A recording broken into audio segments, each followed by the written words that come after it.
Eto ba? Beb, eto maniwala ka sa hindi. Ako guys, kasi before, hindi talaga ako naniniwala sa kanya. Pero nung na-try ko, at lumabas yung sale na to.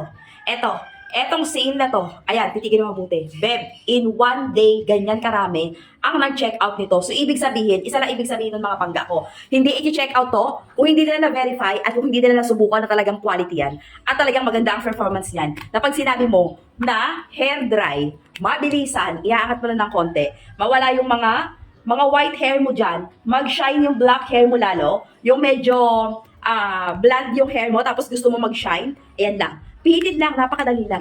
Sobrang haba nito, Beb. Twist mo lang ng konti, aangat na yan siya. Discounted to ngayon and FDA approved yan. Grabe mga pangga ko. Ito pa yung tanong ng ibang mga bossing natin, mga mom and sir natin, kung malagkit ba daw sa buhok. Promise, hindi. Ayan ha, wala akong kasuklay-suklay mga pangga. Walang suklayan. Walang suklay. Ayan yan mga bebs ko. Malalaman nyo talaga yung difference niyan. Sobrang tagal nila magagamit. Sobrang mura pa kasi nga naka-discount sale sila ngayon. Sobrang mura, discounted to. Ang kagandahan pa sa kanya, FDA approved pa. Mga boss, makinig mabuti, mga mom and sir. FDA approved yung product natin ha. Ang sold out in one day ganito. Mag-check kayo ng reviews bago kayo mag-check out. And the same time, dyan lang kayo mismo sa link ko mag-check out para ganito mismo ang mag-check out nyo.